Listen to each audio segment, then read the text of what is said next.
स्वागत है आपका आपके अपने यूट्यूब चैनल ड्रीम ऑफिसर पर। दोस्तों, जैसा कि आपको पता है एग्ज़ाम डेट आपकी आ चुकी है। हमने अभी अभी आपके लिए एक वीडियो बनाकर डाला है।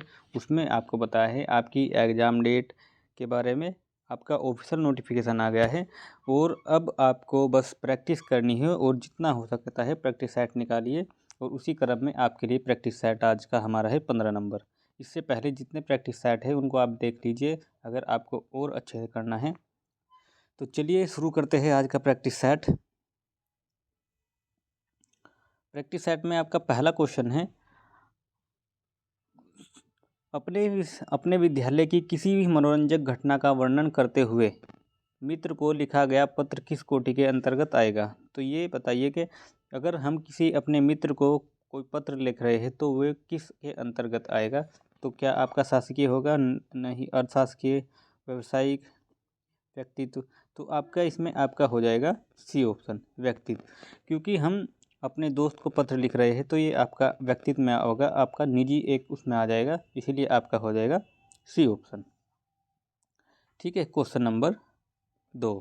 क्वेश्चन नंबर 2 क्या है आपका? क्वेश्चन नंबर 2 है आपका, हिंदी साहित्य का आधुनिक काल सामान्यतः कब से माना जाता है। तो हिंदी साहित्य का आधुनिक काल सामान्यतः कब से माना जाता है आपका?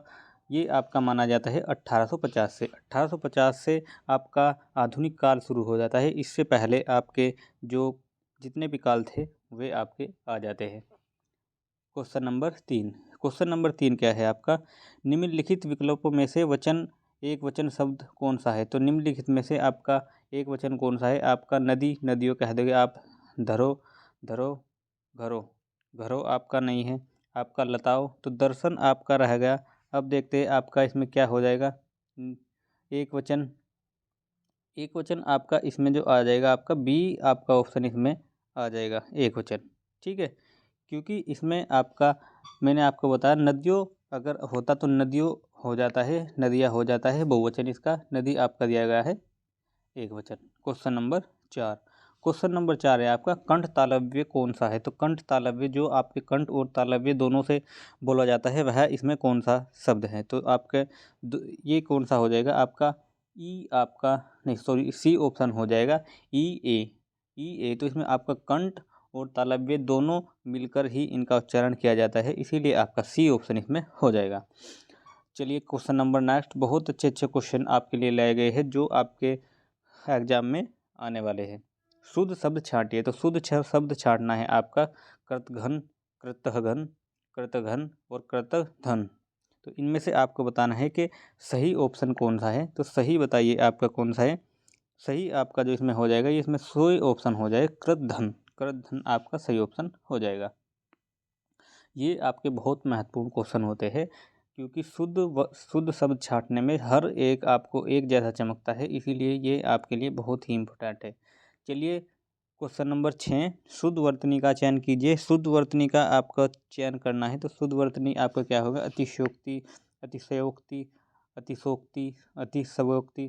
तो इसमें आपका जो हो जाएगा छठे का, सॉरी सातवें का, छठे का आपका जो हो जाएगा, छठे का आपका हो जाएगा बी ऑप्शन, अतिशयोक्ति। वो आपका अतिशयोक्ति लिखा जाता है। ठीक है। Question number 7। 7 क्या है? तथापि शब्द का संधि विच्छेद कीजिए। तो तथापि का आपका संधि विच्छेद क्या हो जाएगा?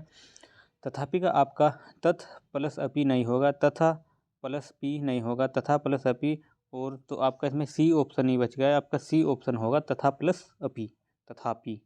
ठीक है। ये आपका हो जाएगा क्वेश्चन नंबर 8। क्वेश्चन नंबर 8 क्या है आपका? क्वेश्चन नंबर 8 है, उज्ज्वल का सही संधि विच्छेद कीजिए। तो उज्ज्वल का सही संधि विच्छेद आपका क्या होगा? उज्ज्वल का आपका हो जाएगा उत प्लस ज्वल। इसमें आपका जो तय होता है वो जय में बदल जाता है, तो इसमें आ जाएगा, ये आपकी व्यंजन संधि है, उत प्लस ज्वल। तो ये आपका हो जाएगा ए ऑप्शन, 8वें का ए इसमें आपका हो जाएगा। Question number next. Question number next है आपका क्वेश्चन नंबर 9, बैलगाड़ी शब्द में समास है। तो बैलगाड़ी शब्द में आपका कौन सा समास हो जाएगा? बैलगाड़ी में आपका हो जाएगा तत्पुरुष समास। ठीक है। ये आपका तत्पुरुष समास हो जाएगा।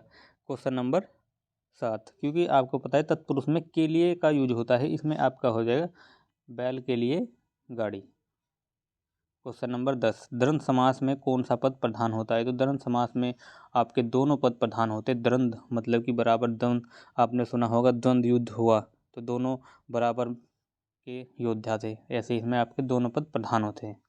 दुर्ग उपसर्ग से बना शब्द निम्न में से कौन सा है? तो दुर्ग उपसर्ग से बना आपका कौन सा शब्द है, ये आप सभी को बताना है। आपका दुहाई, दूरी, दूर, आपका दुहाई, दुर्दशा, तो आपका यही ऑप्शन हो जाएगा, दूर प्लस दशा। तो इसमें आपका ए ऑप्शन हो जाएगा 11वें का। क्वेश्चन नंबर 12, क्वेश्चन नंबर 12 क्या है आपका?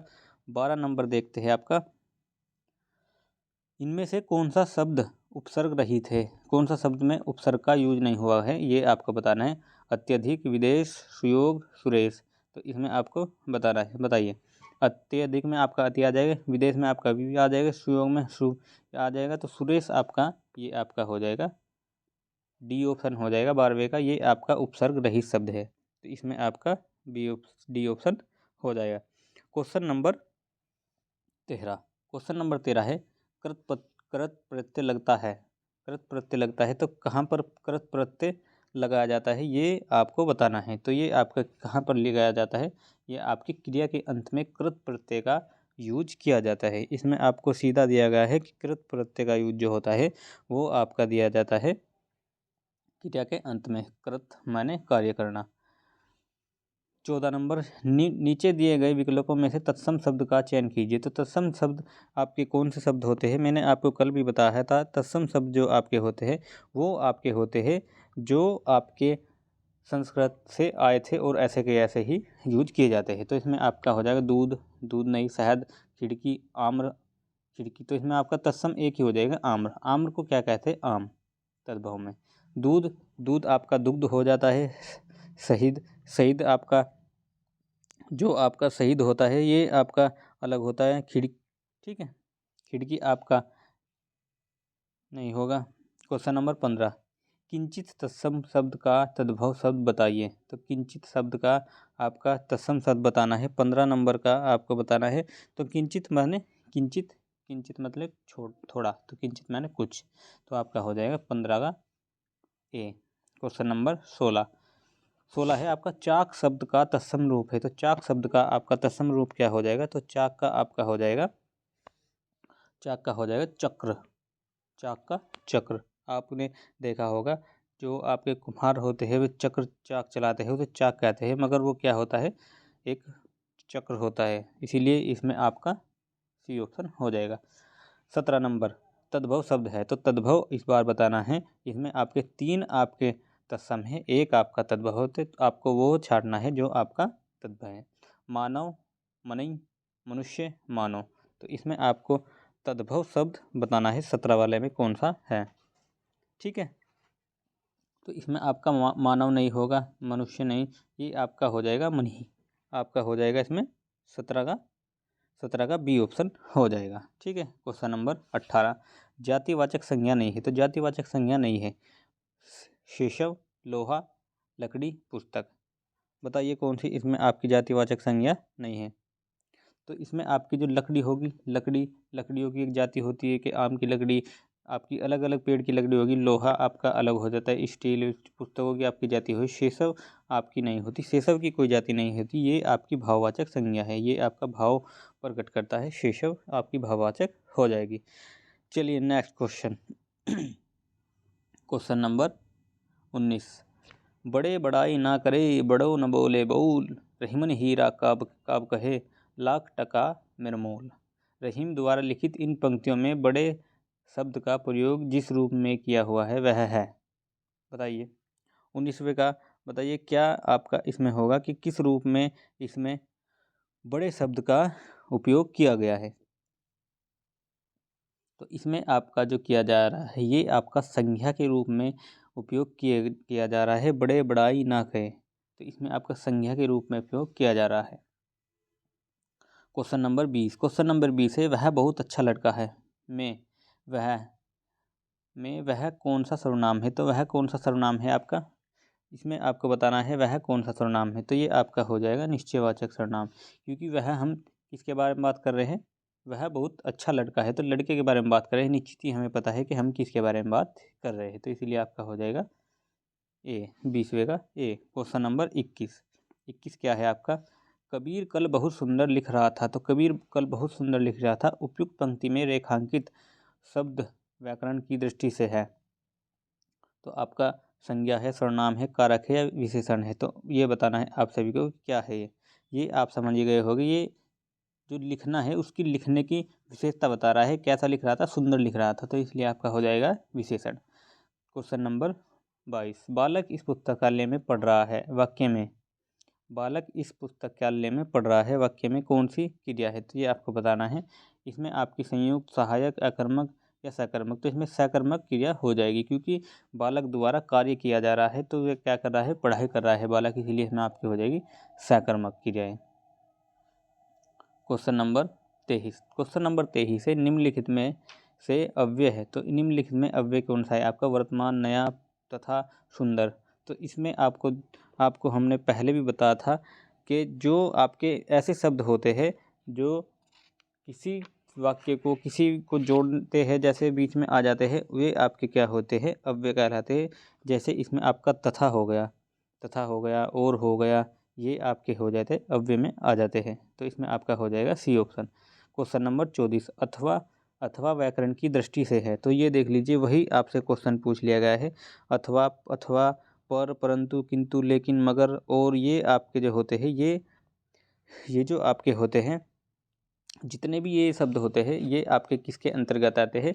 ये आपको हमने अभी बताया था, तो ये आपके 24वें का अव्यय के अंतर्गत आ जाते हैं।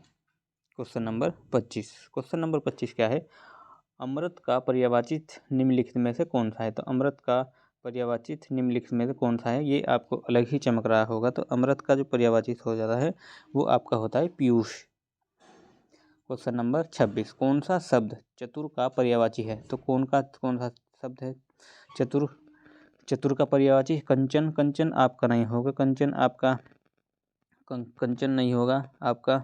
वयस्क, पामर, नागर, तो इसमें जो आपका हो जाएगा 26वें क्वेश्चन का जो आपका हो जाएगा चतुर का पर्यायवाची, इसमें आपका हो जाएगा नागर। तो इसमें आपका डी ऑप्शन इसमें आपका हो जाएगा। कंचन आपका सोना होता है, ठीक है, कंचन आपका सोना, पामर आपका खल, और वयस्क जो आपका होता है, वयस्क आपका होता है मित्र का। तो ये आपको अलग अलग भी सभी याद कर लेने हैं। क्वेश्चन नंबर 27, अल्पज्ञ का विलोम है। तो अल्पज्ञ का विलोम है, ये आपको सिंपल क्वेश्चन दिया गया है, मगर देखने में आपको बहुत ही हार्ड लग रहा हो। अल्पज्ञ ऐसा ही शब्द है, तो अल्पज्ञ क्या लगा दिए? बहु लगा दिए, बहुअज्ञ, सी ऑप्शन हो जाएगा। 28वां हो जाएगा आपका परवर का विलोम शब्द है। तो परवर का आपका विलोम शब्द हो जाएगा, इसमें भी आपको क्या लगाना है? इसमें आप ए लगा दीजिए, ये आपका हो जाएगा अवर, परवर, अवर। सी, बी ऑप्शन आपका 28वें का हो जाएगा, ठीक है। क्वेश्चन नंबर 29 नंबर क्या है? रामायण और महाभारत का समय हो गया, पर ये ग्रंथ अब तक भी नए हैं। तो क्या हो गया आपका? ये आपका कालातीत हो गया। रामायण और महाभारत का समय काला अतीत हो गया है, मगर अब भी ये ग्रंथ अभी तक नए हैं। क्वेश्चन नंबर 30 है, देश रक्षा के लिए प्रत्येक नागरिक को क्या रहना चाहिए? देश रक्षा के लिए प्रत्येक नागरिक को बिल्कुल क्या रहना चाहिए, बताइए। तो इसमें आपको रहना चाहिए उद्धत, ये आपका हो जाएगा इसमें बी ऑप्शन। उद्धत मतलब कि तत्पर रहना चाहिए, ठीक है। क्वेश्चन नंबर 31 का देखते हैं आपका क्या ऑप्शन है। 31 का है आपका प्रश्न, आपका पृथ्वी, ग्रहों, तारों आदि का स्थान वाक्यांश के लिए उचित शब्द होगा, तो कहाँ होते हैं? आपके अंतरिक्ष में होंगे। क्वेश्चन नंबर 32, वन में लगने वाली आग वाक्यांश के लिए एक शब्द। वन में लगने वाली आपकी आग के लिए एक शब्द आपको बताना है, इसे क्या आप कहेंगे? तो ये आपका जो हो जाएगी, ये आपकी हो जाएगी बी ऑप्शन, दावाग्नि, दाव अग्नि। जो आपकी वन में आग लगती है उसको दावाग्नि के अंतर्गत कहा जाता है। क्वेश्चन नंबर 33 क्या है आपका? आडंबर बहुत किंतु वास्तविकता कुछ नहीं के लिए सही लोकोक्ति है। तो इसमें आँख का अंधा नाम ने सुगंध, ऊंची दुकान फीका पकवान, ऊँट के मुंह में जीरा, खोदा पहाड़ निकली चूहियाँ। तो इसमें आपको सही उत्तर आपका बताना है 33वें में क्या आपका हो जाएगा। तो इसमें आडंबर बहुत किंतु वास्तविकता कुछ नहीं, ऊंची दुकान फीका पकवान आपका हो जाएगा। Question number 34। 34 क्या है? दूध का दूध और पानी का पानी करना मुहावरे का अर्थ है उचित निर्णय लेना, पक्षपात निर्णय लेना, मिलजुल कर, दूध इंस्पेक्टर होना। नहीं, इसमें आपका जो हो जाएगा 34वें का, इसका हो जाएगा आपका ए ऑप्शन, उचित निर्णय लेना। ठीक है, उचित निर्णय लेना इसमें आपका हो जाएगा। Question number 35। 35 नंबर क्या है आपका? आँख का अंधा नाक नयन सुख लोकोक्त का सही अर्थ है गुण के अनुरूप नाम होना, गुण के विरुद्ध होना, मूर्ख होना, मूर्खों में कुछ पढ़ा लिखा होना। तो इसमें आपका 35वें का समझ ही गए होगे आप क्या ऑप्शन होने वाला है। तो गुण के विरुद्ध नाम होना, कि नाम तो रख दिया आपने भूरा और लड़का है काला, तो गुण के अनुसार उसका नाम नहीं है।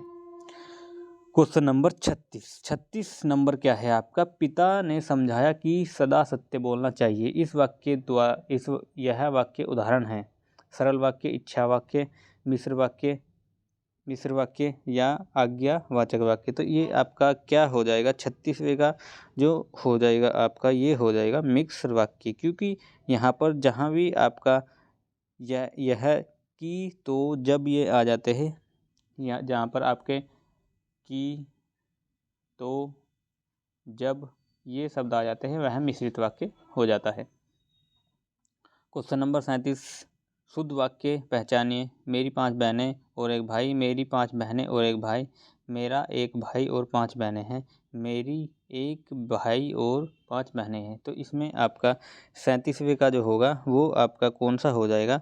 मेरा एक भाई और 5 बहनें हैं, मेरा एक भाई और 5 बहनें हैं, क्योंकि पहले एक वचन आएगा जो आपकी एक संख्या में है, तो एक भाई है, 5 बहनें बाद में आएगी। तो ये आपके 37 क्वेश्चन हो चुके हैं। 38वां क्वेश्चन हमने आपके लिए दिया है, जिसका आपको आंसर कमेंट में देना है, जिससे हमें भी लगे कि आप पढ़ रहे हो, कोशिश कर रहे हो, और यही आपकी कोशिश आपका टारगेट बहुत ही अच्छे से अचीवमेंट कराएगी और हिंदी आपकी बहुत ही स्ट्रॉन्ग हो जाएगी। तो सभी स्टूडेंट को जवाब देना है, जो इंटरेस्ट ले रहे हैं, पता लग जाएगा कौन पढ़ाई में इंटरेस्ट ले रहा है। तो यही आपकी क्लास थी आज की। आई होप आप सभी को क्लास बहुत अच्छी लगी, बहुत ही आपको मज़ा आया होगा। तो फिर मिलते हैं नेक्स्ट प्रैक्टिस सेट में। अब आपका प्रैक्टिस सेट का ही समय है, प्रैक्टिस कीजिए जितना हो सके हर सब्जेक्ट की। तो फिर मिलते हैं नेक्स्ट क्लास में, तब तक के लिए जय हिंद, वंदे मातरम।